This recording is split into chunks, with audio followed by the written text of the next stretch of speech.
do is concentrate on the back of left atrium. I think everyone would do that and spend some time to at least get it right. It's interesting. Though, since for 30 years, Yeah, right. ridiculous. I mean, the need go into these things that drives me nuts when people go, oh, paroxysmal do this. The data on that is horrible. When we mapped the paroxysmal, we mapped a bunch of patients for surgery. Their average AFib duration was like 6 years. When we compare paroxysmal patients to the mechanisms Different. Identical. no, it's like paroxysmal wasn't all coming from the back of the patient. Where should we start?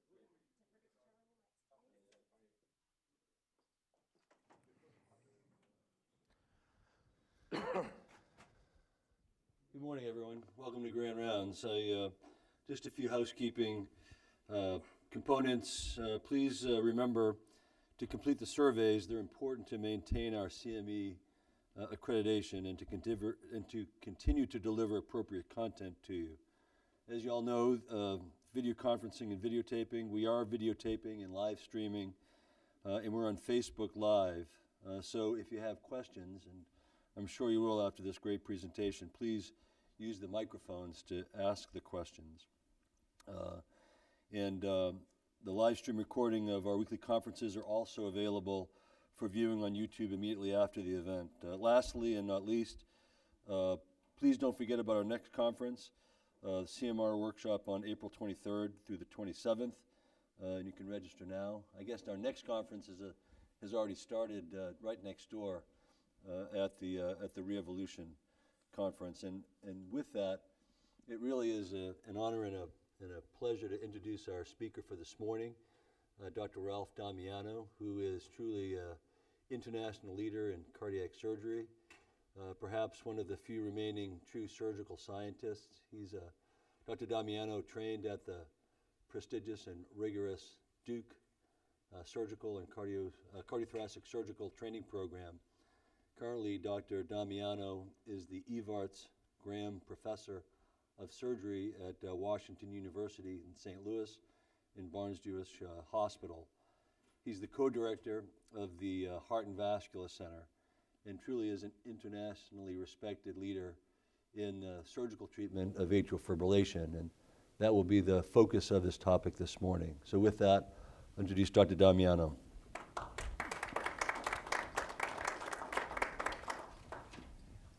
Thank you, Tom, and it's a real pleasure to be here at Houston Methodist DeBakey Heart and Vascular Center, such a prestigious place that has made such huge contributions in the field of cardiothoracic surgery over the year, and it's absolutely great to be here. And I'd like to talk to you this morning about an area of special interest to me, which is the treatment of atrial fibrillation.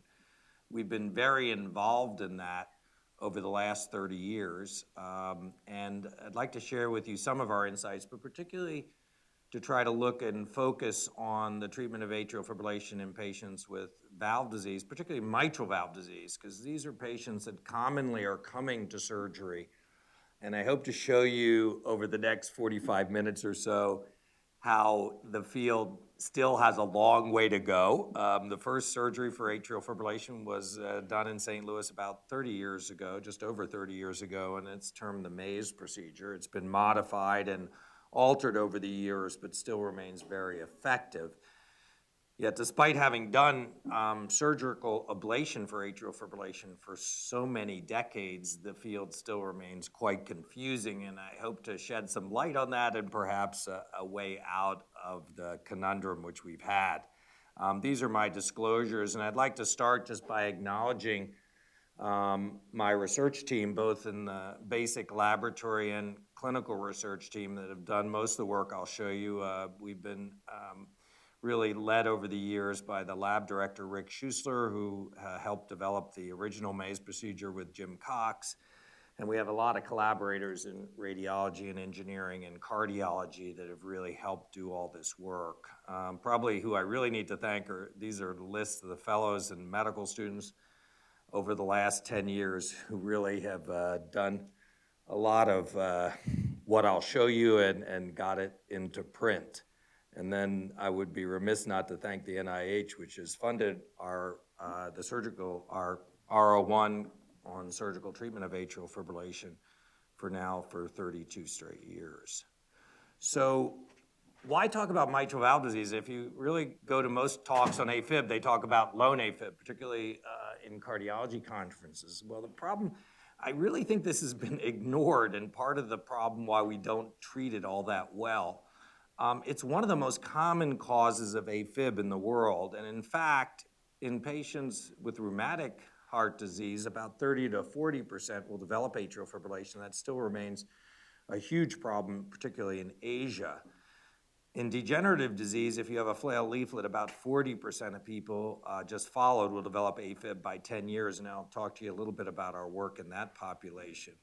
But what's interesting, there was a global survey published a few years ago looking at almost 10,000 patients. The most common comorbidity, if you had permanent or long-standing persistent AFib, was valvular heart disease, making up over a third of the whole population, the most common cause of long-standing persistent AFib in the world. Yet it has been almost void of any real mechanistic research of why people with valve disease develop AFib. Everyone has lots of theories, but there's been very little work of either why it mechanistically develops and how we could potentially prevent it.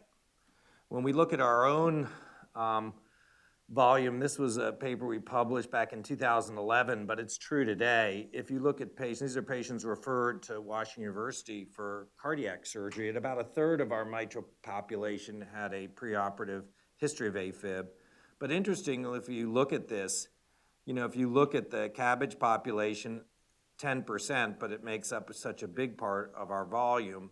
But you can see if you had a CABG in a mitral valve procedure, almost 30 to 40% of patients had atrial fibrillation. It's an incredibly common comorbidity. And not surprisingly in the United States, it's the most common indication for surgical ablation of AFib, making in most surgical series up to 30% of patients. If you look at the volume, if you look at that percentage outside the US and Europe and in Asia, that number can approach over 50%. So it's the majority, the most common reason for surgical ablation, and outside the US, probably the most common reason for surgical ablation. And as I was saying, despite 30 years of taking care of AFib, and I'll show you, this is one area in surgery we have a lot of both randomized and non-randomized studies. The treatment of AFib in this group of patients remains both controversial, confusing, and underutilized. So let's look at first the problem and why that is. So first of all, why would you even do AFib ablation if someone's coming in with a flail posterior leaflet, for instance? Well, first of all, AFib has a really significant impact on late survival following mitral surgery. And I won't show you the data because we have to get through it here in 45 minutes, but that's true for coronary bypass grafting. It's also true for aortic valve replacement. It's true for everything. Preoperative AFib affects late survival. And this is just one of many studies from MACGILLIVRAY at Cleveland. And this is looking at a bunch of patients after mitral valve surgery if they had no AFib as opposed to having AFib. And you can see a pretty dramatic difference in late survival. And just like you'd expect, and I'll show you some data that we recently published looking at this, and remember this curve, this continues to diverge with time, just like you'd expect if AFib was one of the principal drivers of late mortality. It shouldn't be an instantaneous thing, but a progressive thing. So first of all, that's one reason why surgeons, it's hard to know if you're coming for a mitral repair to leave the AFib alone. Particularly, you do not want to be on this lower survival curve.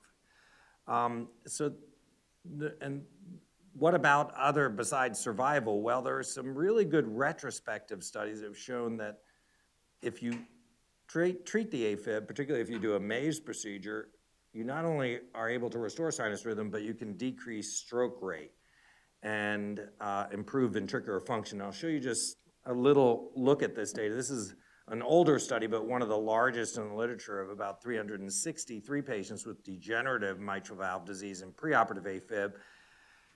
And about 160, a little over 160 had a maze, and about 200 did not, and they were followed for a mean of over 4 years. But it wasn't just survival, which was better in terms of, in this study, freedom from cardiac death, but also freedom from stroke, 98% in the maze group, but only 83% in those who didn't have ablation, and better ventricular function in the people who had their atrial fibrillation treated. Albeit a retrospective study, I think it does provide some evidence, and it's very hard in this day and age to do any prospective randomized trials after we have an operation that I'll show you works about 80 to 90% of the time in restoring sinus rhythm. We recently, and this we published this year, looking at our group of patients. We examined just under 11,000 patients who were seen at our institution, and we tried to do, we follow all the AFib patients prospectively, but this is clearly a retrospective study, but try to correct for our selection bias. We did a rigorous propensity match of these patients with 22 different variables that were found on univariate analysis to affect late survival, and using a 1-to-1 match ratio. And we were able to come up with, and I'll just show you this data, 342 patients who had a maze matched to 342 relatively identical patients who had AFib and were not treated, and looked at their late survival over time. And in this group, the maze group is shown in blue, where the untreated AFib group in red, and it looks very similar to that slide I just showed you from the Cleveland Clinic, looking at AFib versus no AFib. And you can see that by 10 years, there was a 20% survival advantage. And again, it's very believable that we matched well. The 30-day mortality in this group was identical, and you can see these lines continue to diverge like you'd expect if actually restoring sinus rhythm, getting rid of AFib does impact survival. So I think there is some very good evidence that it's not just putting someone in sinus rhythm, preventing stroke, but it's actually improving survival. And there's been a couple other studies, retrospective propensity match, which have shown now the exact same thing. We also matched a group of over 400 patients who had a maze to fairly identical patients with no AFib, and the survival in the treated AFib was exactly the same as if you never had AFib. So I think that's another bit of evidence in favor of doing ablation. So you could argue still a big group of patients in the US come for surgery, are having their chest opened in various different ways of access and still not getting surgical ablation. You're going, how could that be? You know, it potentially improves survival and may decrease stroke rate. Maybe it just doesn't work. Well, that's not true either. And this is an area we have a lot of prospective randomized trials. Surgical ablation definitely significantly is better at restoring sinus rhythm than doing nothing. And you'd expect that, I would hope, but we have a lot of randomized trials. So these are 7 randomized trials, albeit some of them relatively small, that looked at whether you had a better freedom from AFib with surgery versus no surgical ablation. And every one of these historical randomized trials showed a significantly better freedom from AFib with surgical ablation. Now, some of these were maze lesion sets, some were not, but regardless, almost whatever you did, it was better than nothing. Probably the most powerful study that has been done in terms of being well designed was this prospective randomized study published in 2015 in the New England Journal, where they did randomize 260 patients with AFib to either not getting any ablation, that is mitral surgery alone, versus mitral surgery plus ablation. And they showed while the success rate wasn't very good in this trial, and there's a lot of reasons for that, still it was better than nothing. And this was, highly significant in terms of freedom from atrial fibrillation at 1-year follow-up. So I think there's convincing, and this is one of the few areas of surgery where it's prospective randomized evidence that it's better to do ablation than not to, particularly in terms of restoration of sinus rhythm. So still, why are a lot of patients not getting anything? And there is a feeling that surgical ablation adds to morbidity or mortality.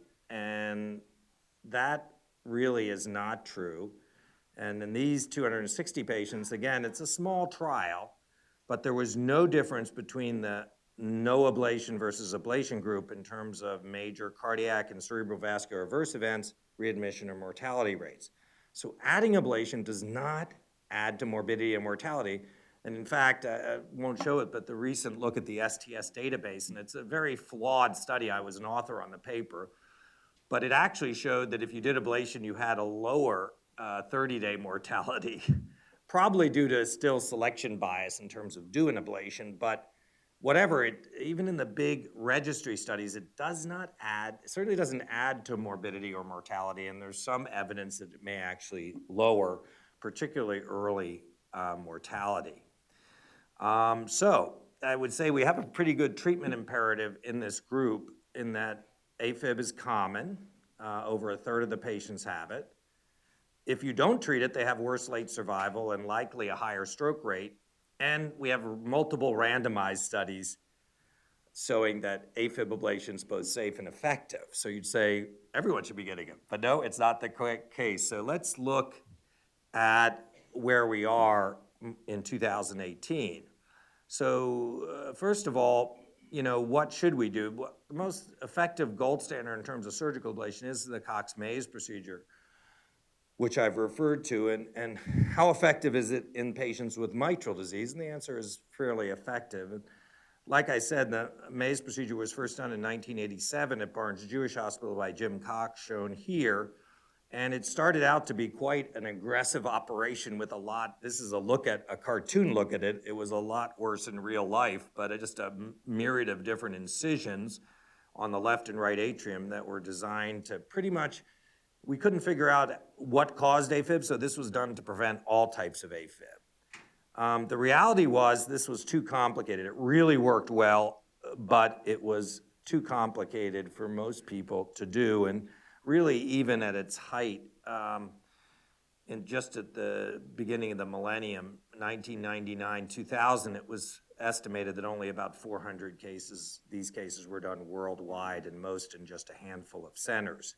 But that's really changed over the last 15 years with the introduction of ablation technology, which is, instead of doing surgical incisions, using ablation devices to create transmural scars has decreased the invasiveness of this and really, I think, revolutionized the surgical treatment. It's much different in 2018 than it was in 2000. And it certainly has made doing this in less invasive approaches much easier. Now, we've spent a lot of the last 20 years looking at different ablation devices and testing their effectiveness in the laboratory.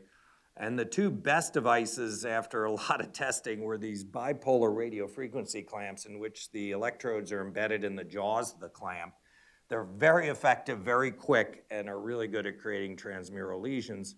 And cryoablation devices, which can be either, here shown our old reusable probes, and the more common now disposable probes. And we use these two very effective ablation devices to introduce a modification of the maze, which we call the Maze 4. The original cut and sew maze went through 3 iterations.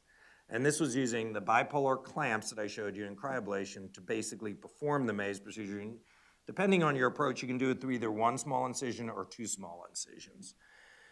And that has now clearly, it's been the most commonly performed procedure in the world for AFib, and it's the only operation, including the original 3 versions of the Maze procedure, and the only technology that has been approved by the FDA to actually treat AFib. So I don't have to discuss this off-label anymore. This is on-label indication. So how does it do in mitral disease? And this is a paper that we published back in 2012 looking at our results in mitral comparing to lone AFib. And really the short answer is it works just as well in mitral patients as lone AFib. It's an extensive lesion set. And when you looked at it 12 months, just about 84% of patients were free of AFib completely. And this was mostly judged by long long duration monitoring of at least 48 hours, 24 to 48 hours. And just under 80% were both free of AFib and off medication. I'll show you, this was early in our experience. Our present results after we looked at this data, and I'll show you some of the data on how we originally did the MAZE-4.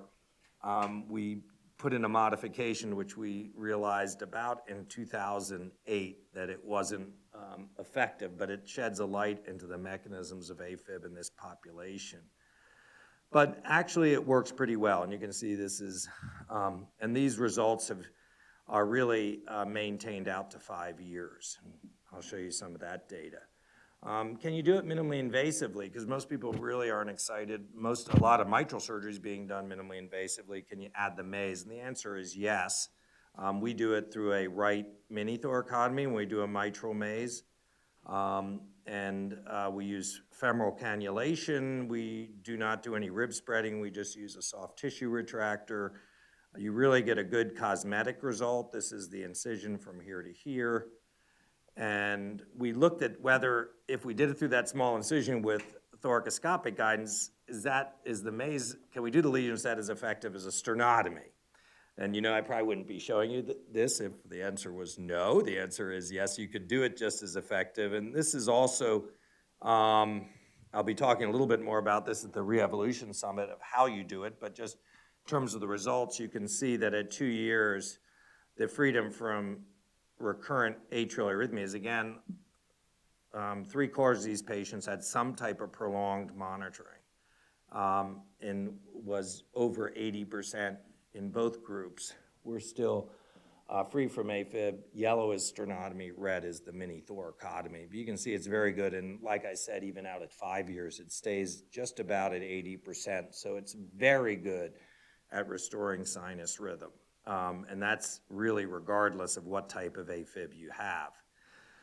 So I think it's not surprising with the prospective randomized and the really excellent retrospective data we have on this, that in the present HRS AFib guidelines, that treating AFib in patients who are coming for mitral valve surgery now is a level 1, highest level of recommendation in the guidelines. I think it's in the mitral population, it's 1A if they're symptomatic.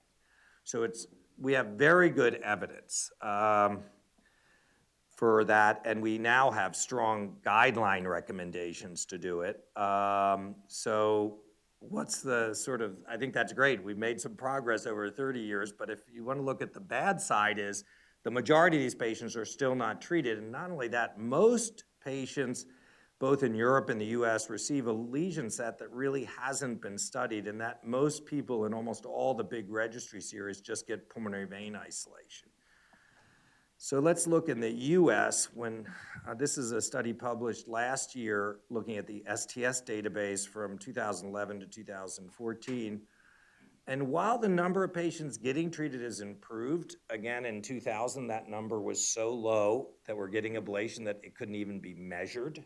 And it wasn't even part of the database. So in just under 20 years, we've gone from virtually nobody being treated to about 60% of patients now who have AFib receive concomitant ablation. But if you look on the other side with that kind of evidence, that's 40% of patients aren't getting, as if it would be as if a coronary series, and if you if your bypass series last year, 40% of patients didn't get a left internal mammary graft, you probably would not be getting any referrals.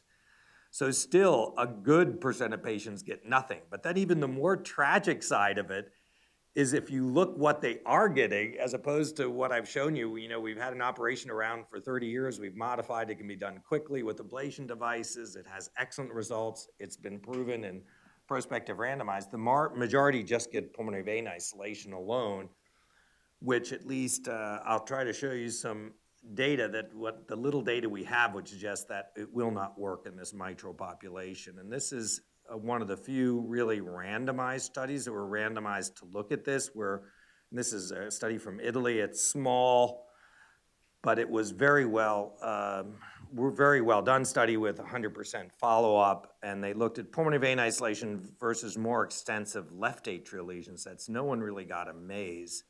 But whatever, just pulmonary vein isolation done in this study with cryo worked only 29% of the time, and this was only at a mean follow-up of 41 months. We're not talking out at 5 years here. So really in this study, and there's several other studies that I really won't bore you with, but show very similar findings. But let's look at, I told you our data, and this would be the best. When we first did the MAZE-4, we just put this inferior connecting lesion, but I left out the superior connecting lesion. So if you will, that whole extensive lesion set on both atrium, the only thing we left out was this one lesion right here. Everyone had pulmonary vein isolation, and no one left the OR without documenting exit block from the pulmonary veins. That is, we electrically demonstrate that the pulmonary veins are isolated electrically. But we didn't do that one lesion.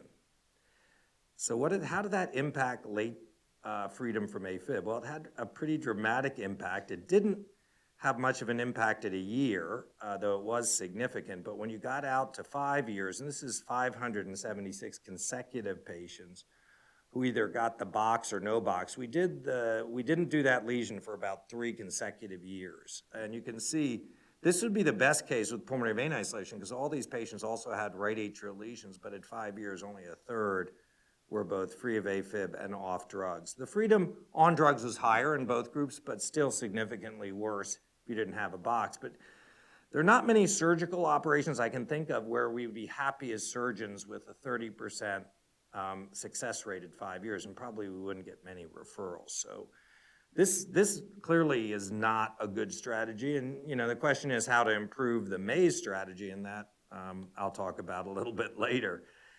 The not doing the box had the biggest impact in the mitral population, which was interesting, and I would not have necessarily guessed that. So when we look back on that study that I showed you of a series of patients who had a MAZE in mitral population, univariate predictors of failure were large left atrium, poor EF, and the occurrence of early arrhythmias.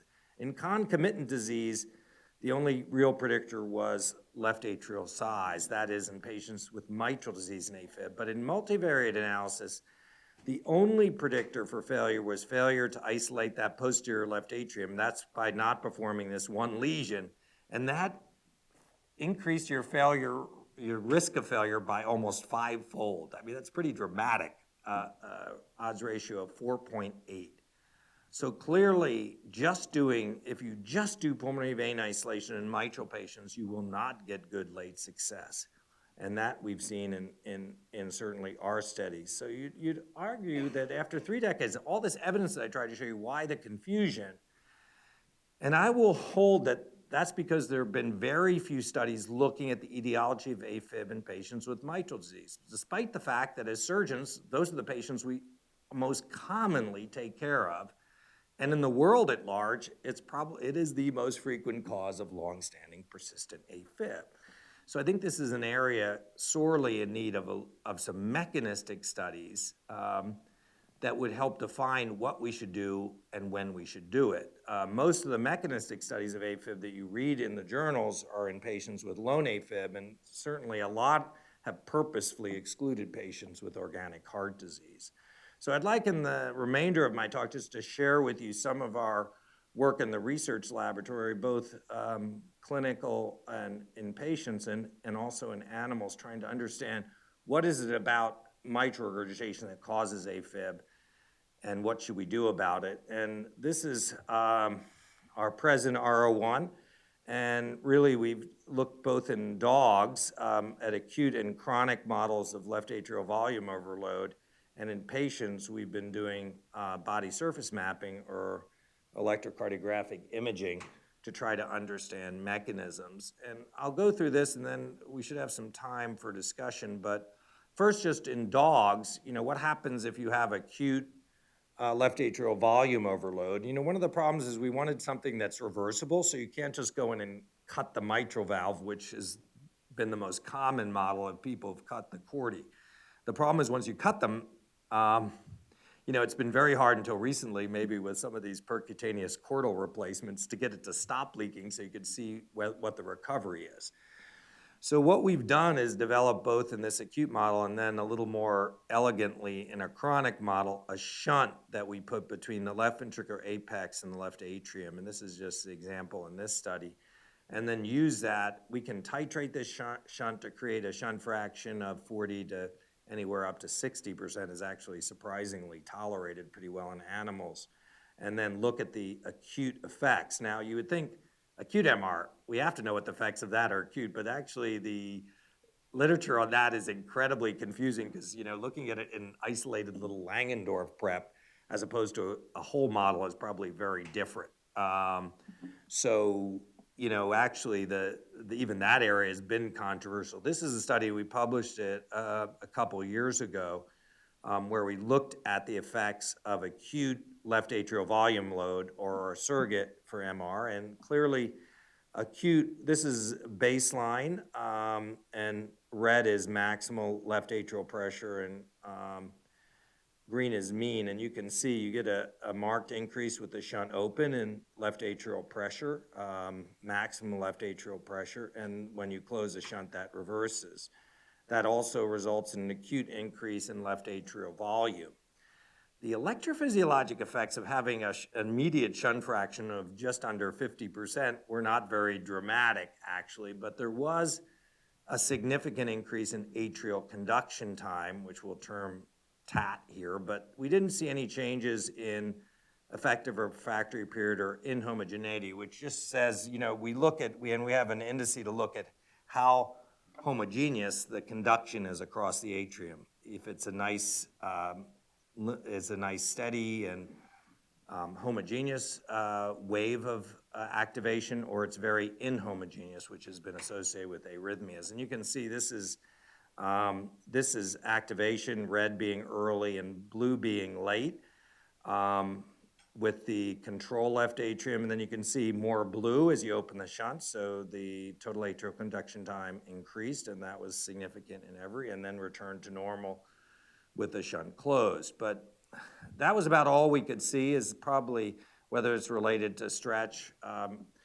We're still looking into that, but the bottom line is their ability to induce AFib did not change between baseline and with the shunt open at all. There was no increase. So acute mitral regurgitation is not proarrhythmic. So that led us to look, or to conclude, that chronic left atrial volume load had to be necessary for the development of a substrate for AFib. So I'd like to show you this, and this is in press, but I'd like to show you some of our data with this. And I think we have a really good model of left atrial volume overload that may shed light on not only the atrial remodeling, but also the ventricular remodeling. And we're in the midst of looking at all this data, but I'll show you, this is a study we've done, and it's taken years to do because we initially did not want to have a 6-month. We planned on just a 3-month study, and that's expensive enough. But at 3 months with volume overload, you just don't get enough atrial changes. So we've had to go out to 6 months. And the unique part about our study is, sorry, let me just go back. We also had a sham group where we did the instrumentation, but we never opened the shunt. So we did 10 dogs as sham, so they all had operations and then were survived for 6 months and then sacrificed. And then we had 10 dogs where we survived them for 6 months and sacrificed. We're still, we haven't actually started this reversibility part yet because we're still looking at all the data from the first 2 groups. So we'll compare those animals, and they had a shunt fraction of between 40 and 50% in this data that I'll show you. And this is a look, this is instrumentation. We put this into the apex and then sew it to the left atrial appendage. And this is a look at this shunt. It took us a while to get it, and we have to thank Dr. DeBakey and his graft material for this.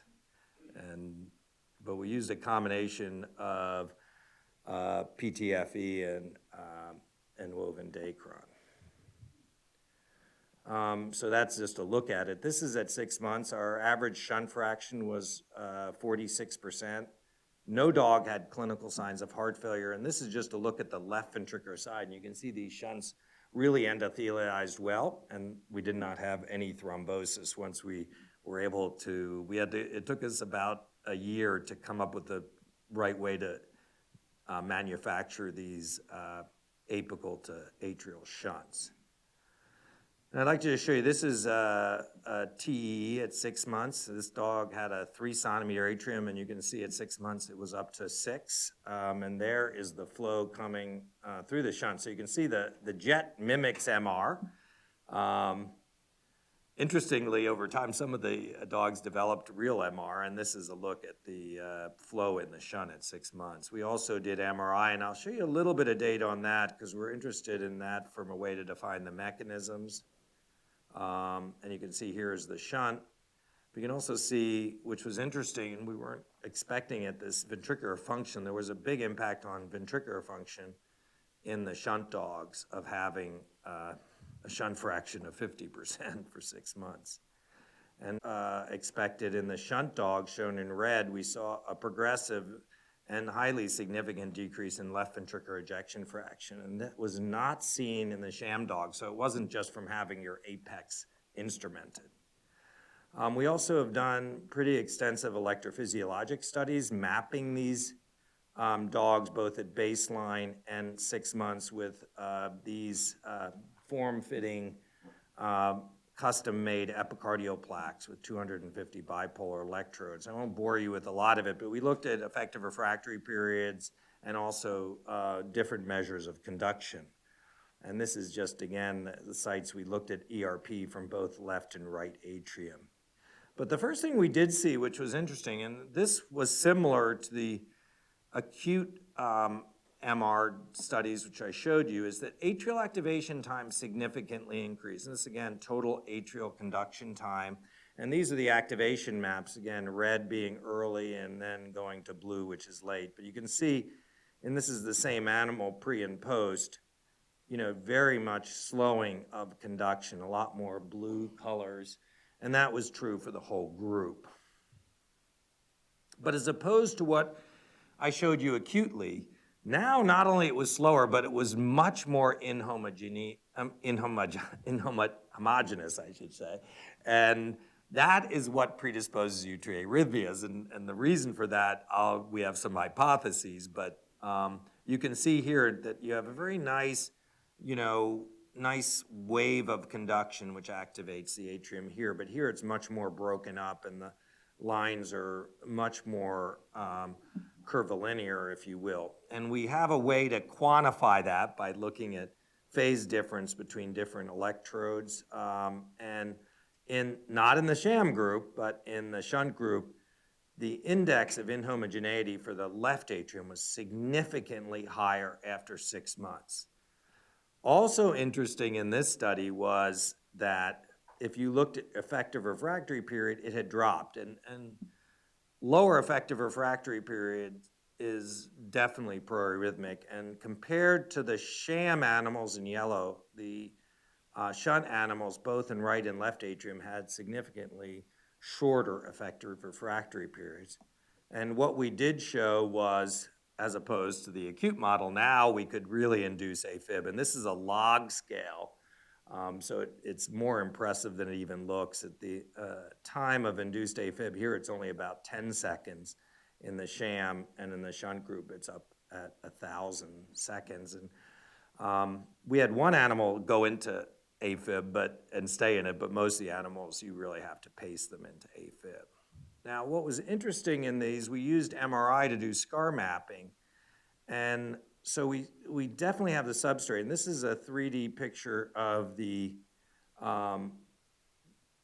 atrium, and I'll let it just kind of rotate. And the light green, if you will, is areas that were defined on MRI with late gadolinium enhancement of being scar. And I'd just like you to compare this, and this is the same animal after 6 months with the shunt open. And not only do you get a lot more scarring, going from 1% total to 8%, but that scarring seems to be, which is interesting and maybe mechanistically important, most of the scarring seems to be focused on the posterior left atrium and particularly around the pulmonary veins. It's pretty interesting. And that was the effect we've seen. And like I said, this is impressive. We quantified this with histology and we showed that around the pulmonary veins, the amount of fibrosis you get in this model is, it's not widespread, it's patchy, but that's exactly what we see in people. So we think it reflects probably the clinical situation pretty well. And certainly when we looked at the percent fibrosis around the left pulmonary veins, comparing sham to the shunt, it was significantly higher in the shunt group. And what's very interesting is that this area of fibrosis seems to also be an area of where you have a lot of inflammatory cell infiltration, which suggests potentially a mechanism in patients with MR of trying to prevent the development if you could somehow blunt this inflammatory response. And that's really what we're looking at in our upcoming grant renewal.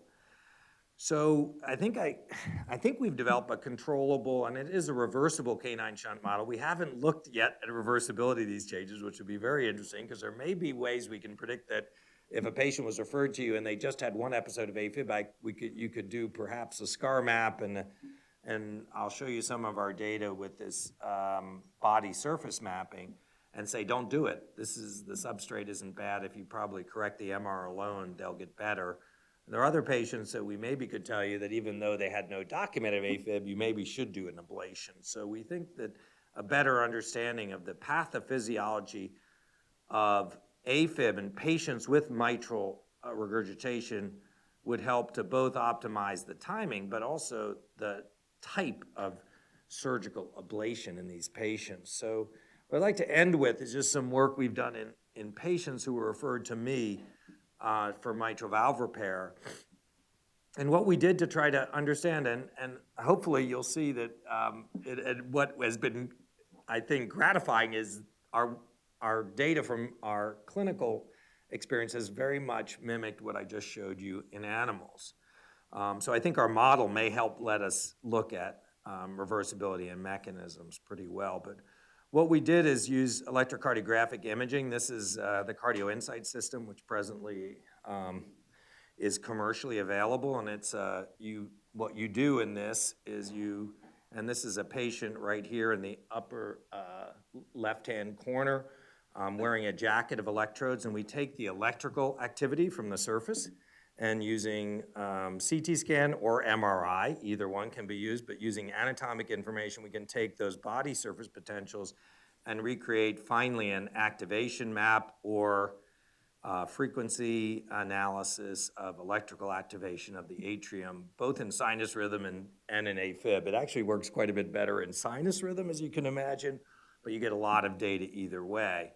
And I won't go through, just from a time standpoint, the data processing, but I'd just like to show you our results. We had 4 groups of patients. I'll show you normal, healthy patients, about 20, most of them medical students. We're trying to get some older patients now, because that's the one problem with this study. But and then we looked at patients referred with all had severe MR, either no AFib, paroxysmal who were in sinus rhythm at the time of mapping, or in AFib at the time of mapping. And we did ECGI, or this body surface mapping, prior to surgery in 3 to 6 months. And we looked at a lot of different parameters, but I won't bore you, but we looked at activation, total atrial conduction time, which is important both on the left and right. We looked at amplitude of the signals, which some people are using for perhaps a marker of fibrosis or bad atrial remodeling, and we looked at fractionation and inhomogeneity. And I'll just really talk about inhomogeneity and total and atrial conduction time, because that's what we talked about first. And this is easily, I'm sorry, one of the worst slides ever, but I'll just, with red, show you that the main things to look is left atrial conduction time was significantly prolonged in patients with AFib and mitral regurgitation, and they had more inhomogeneity of that conduction. So it was slower, and it wasn't as organized. And this is activation sequence maps in a normal control, and you can see very nice homogeneous activation. And this is one of my patients with MR and paroxysmal AFib, a lot more blue, and you can see it's broken up conduction. It doesn't look normal. We also did again, we looked at conduction heterogeneity by looking at the distant normalized maximum phase difference between each point and its neighbors. You can just forget about that now, but we did, again, get this index of how heterogeneous the conduction was. And also, I'll just say, if you're really dark blue, it is very homogeneous. And as you get lighter, it becomes more heterogeneous. And this is normal controls. This is bad MR. And you can see there's this area, even in patients with MR, and this is AFib and MR. And you can see conduction becomes more heterogeneous. And that was a very common finding, and we may be able to use this data to guide or to give some rationale for an ablation strategy. But what we found, which was really interesting, is this area of conduction block in the posterior left atrium, which was not unusual, and we verified this. It actually, you see it in some normal controls too. We verified this now. We've done some intraoperative mapping to make sure this wasn't some just unique aspect of body surface mapping, but you see this area of very slow conduction in the back left atrium. These are the two, this is the left pulmonary veins and the right pulmonary veins. So this is a line of block that seems to go across the posterior left atrium. And here's another patient also. This is a patient who had PAF, and this is a patient with severe MR, but a big left atrium, but no AFib. But you can see this line of block. So this could be why not doing a box isolation is bad, because there's really slow conduction of the back of the left atrium.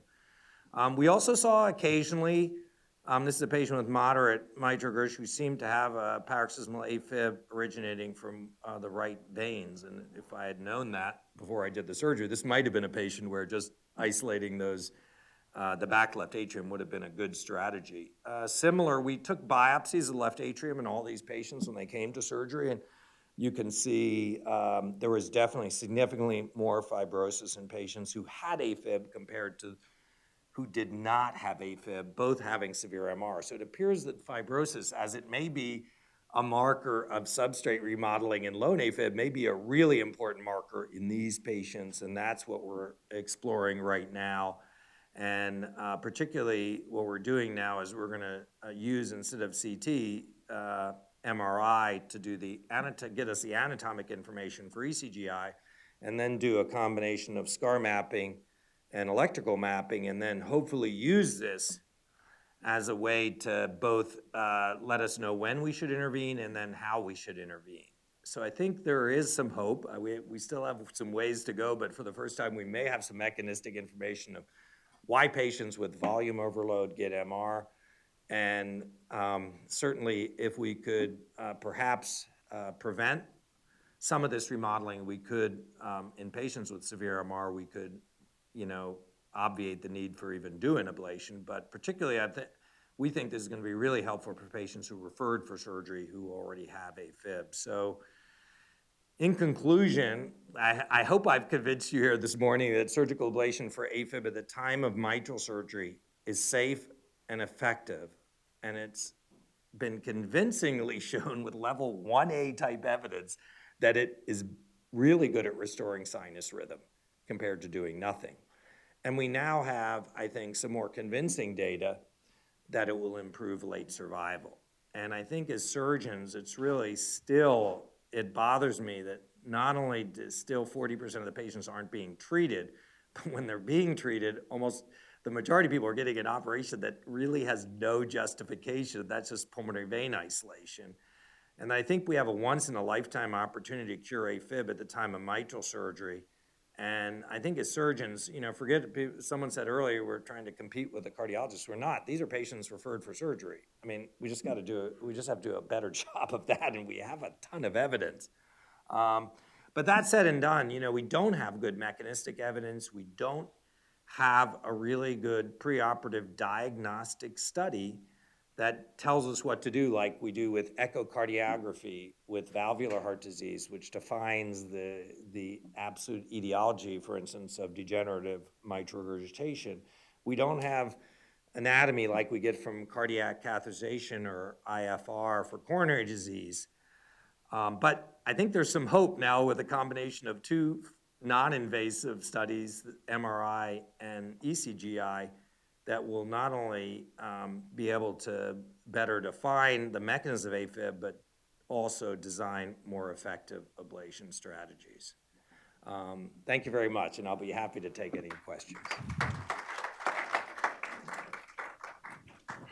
Well, thank you very much, Ralph. That was really a great talk, and you and your group have done more to advance the field, certainly the surgical field of treatment of atrial fibrillation with not just with mitral valve disease, but other types of surgical treatments of atrial fibrillation. And also want to thank you for sharing your elegant and really comprehensive investigation into those experiments.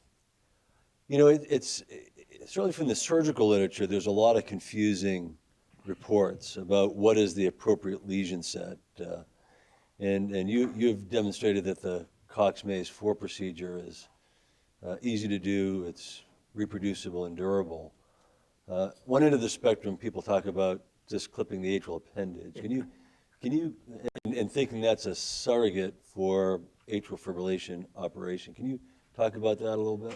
Yeah, I think there's the big confusion now. I think we're really down now to, well, I mean, there's multiple cabs, which is surprising to me, and a lot of very experienced people. So first of all, I think that the big side of nihilism would be just saying, just clip the appendage and get out.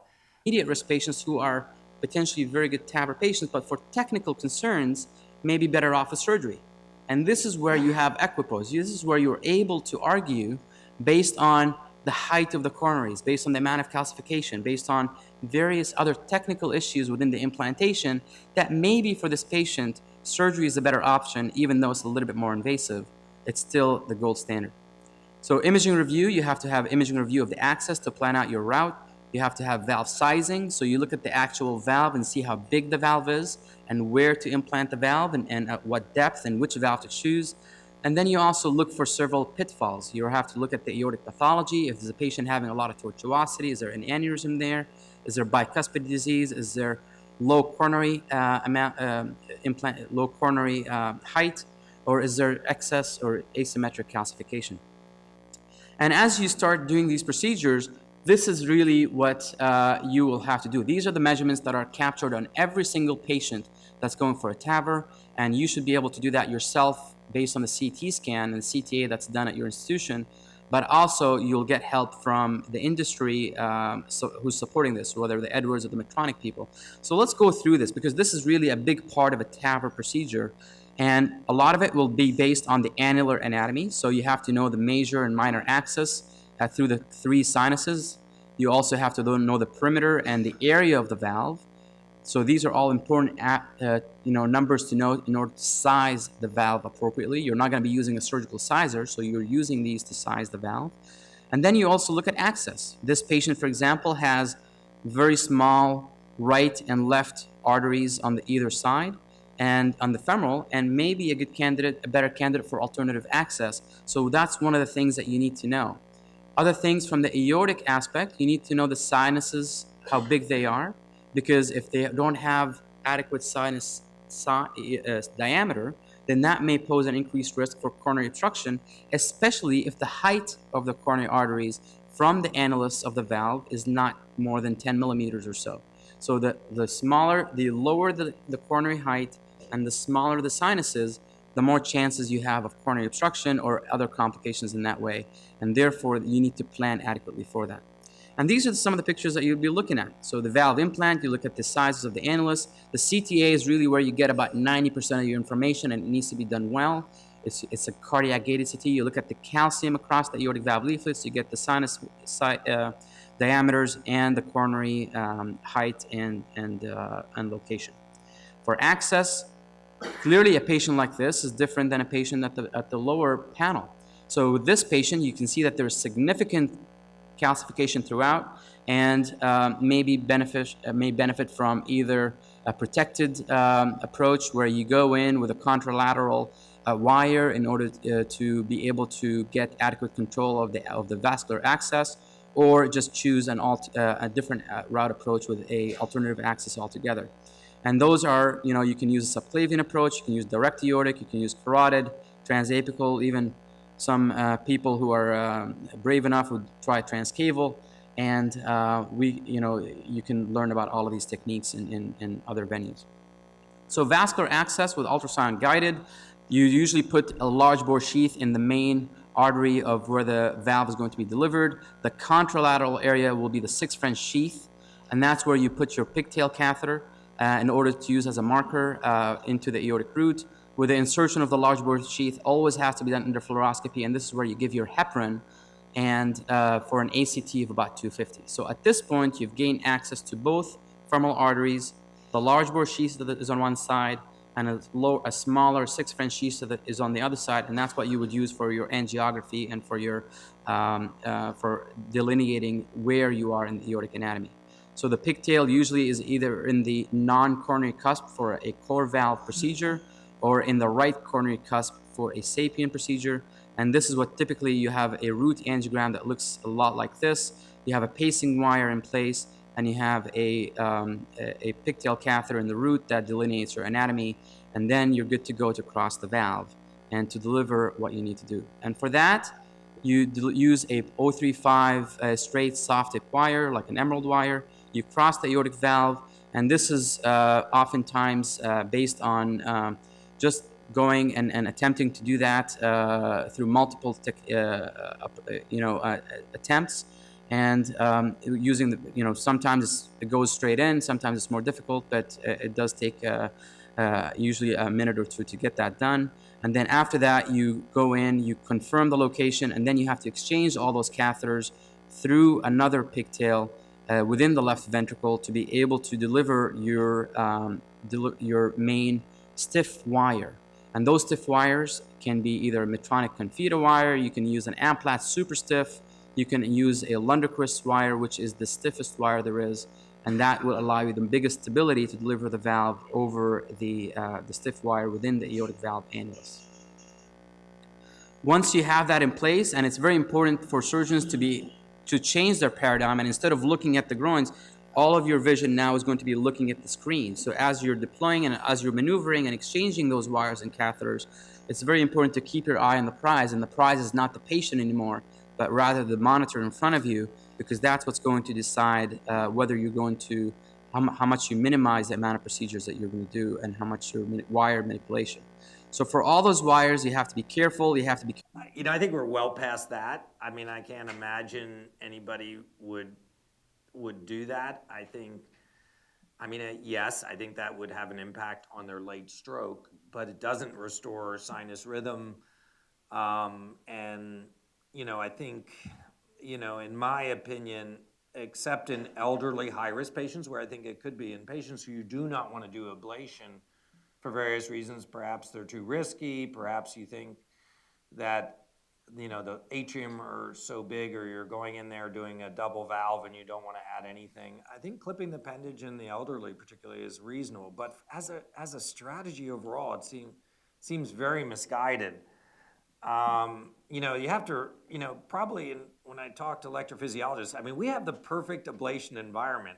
Any electrophysiologist would be incredibly jealous of what we have. When we do mitral surgery, we have the patients on bypass with an empty heart.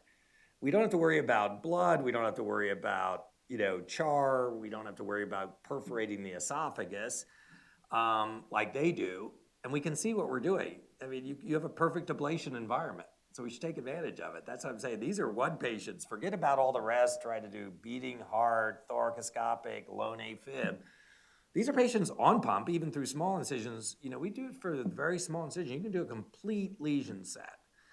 I think in those people that, I think right now the big dichotomy is between pulmonary vein isolation alone and, a full maze. And, a lot of surgeons did not learn the maze. They still feel it's fairly complicated. I think our data shows that just pulmonary vein isolation alone just cannot be effective. And that you can see, without doing the box, and that's with the rest of the whole maze. So they all had a full right atrial lesion set, and they fail at an incredible rate, 30%, only 30% success at 5 years. I just don't see that a viable strategy in mitral patients. Now, I know that we have this NIH trial, which wasn't designed to look, it was horrible. I don't know how the New England Journal ever let that out. It was not powered to compare the maze to PVI, but it did show, many of you may know, I didn't show the data. It's so bad that I try to not show it, because even in the study they say they weren't powered. But basically, they did a sub-analysis. It was not powered, which not surprisingly didn't show a difference between PVI and the MACE. So the only thing I could say is, 40% of the patients used ablation technology that no one uses anymore. 40% use unipolar RF, which I can't even imagine anyone using on pump. So the patients who had a MACE, very few of them had a actual MACE 4. They had some subgroup of it. And then the pulmonary vein isolation group was this mixed group of some had a box, some didn't. They didn't control it. I mean, it's just a bad study. They also didn't look at the success rate off drugs, which I was showing you, which was that 30%. Their success rate at a year off drugs was, in the PVI group, was 50%. It's bad. It's what our success rate is with the non-box, to be honest with you. And it's only going to get worse. So, that study, while it did show ablation was better, it's hard to make any other comments from that. But it has a big influence on surgical practice. I would tell you that in either the one randomized study that was powered to look at, wasn't really powered to look at, but tried to look at it, where they randomized them to different lesion sets. And also our data, which, while not randomized, is huge, and all the patients were done by virtually all, about 98%, by me. So there wasn't surgeon variability. I mean, I just don't think it's reasonable. But, part of it is we don't have, I think, I was always liken it to the fact that if we had no cardiac cath and everybody with chest pain just came to the OR de novo, and you might say, I just want to do a Lima to the LAD. And I would say, I want to do 4 grafts on everybody. And we would know that if you had no way to stratify patients, you could see in a year that I could probably say that the two of us had no difference. If we had we don't have a very fine look at success either with the MACE or ablation. So, I think we need better mechanistic information, which then could guide surgery. We're trying to put together a trial right now in mitral patients where I have equipoise. I don't have equipoise to do nothing. But I definitely have equipoise now in mitral patients with some of the stuff I showed you, that you could just box the left atrium versus doing the MACE and see how that does. I wouldn't just do pulmonary vein isolation. I don't think that's going to work. Because even our data shows that the back of this left atrium, for some reason, gets really affected in patients with MR. And it seems to even be more important than even lone AFib, that area. So I think we need more studies. But I think, what's frustrating to me is that people jump on things where it's not like we just started the operation yesterday. 30 years is a long time to be doing something. And we know, they've been followed. It's not like we don't have any data. So I don't know, it's a bit frustrating, but and the other side is we made a heck of a lot of progress. If we had this talk 20 years ago, we'd be talking about no one got anything. So I think that's a positive.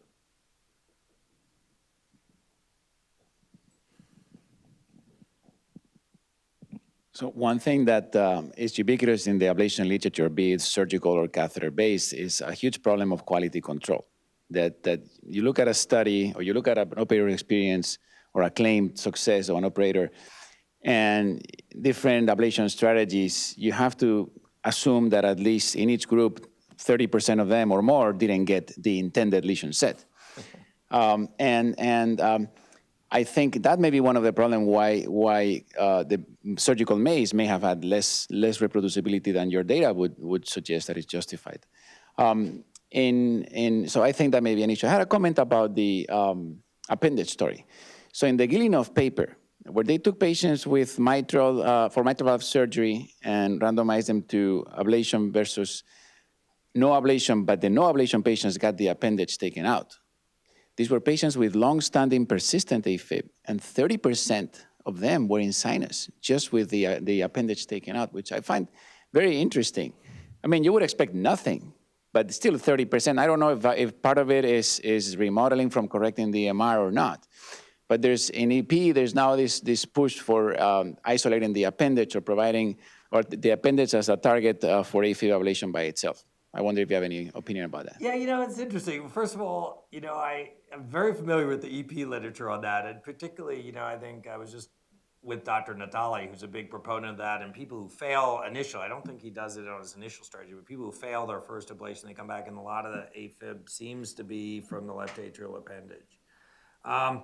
You know, clearly, and there's a couple surgical case reports of where they've clipped the appendage and they've terminated atrial tachycardia, particularly, not atrial fib, but, so I think, you know, as a surgeon and someone who's taken the appendage in a lot of people, my own feeling is it's not gonna have much of an impact, and I'll be interested to see. It's hard to know what to make of some of the EP studies because they were doing a lot of stuff besides just the appendage. But clearly it is a source of, I think it's not debatable whether it can be a source of, it appears to be sort of substrate for AFib. So I think it might have a role. Now I would have to say in that trial by Gilleneuve, and if we went back and looked at some of the other randomized trials, the success rate of doing nothing in almost all these series is in that 20-ish%.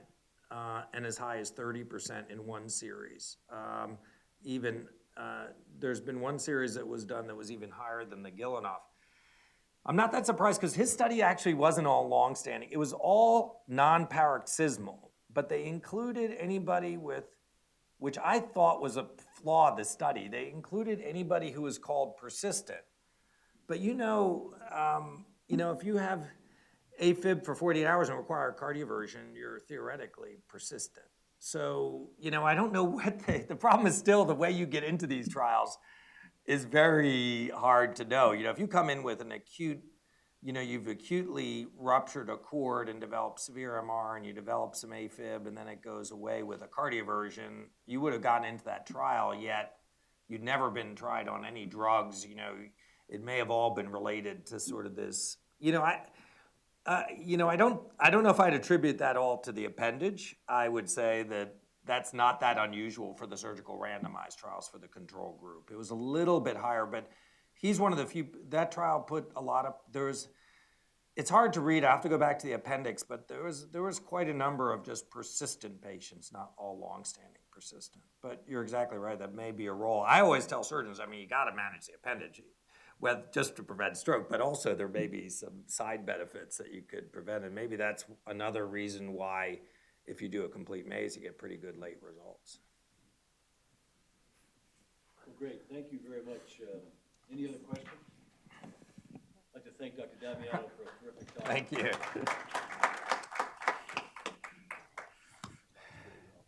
Oh, no, thanks. Thanks for having me.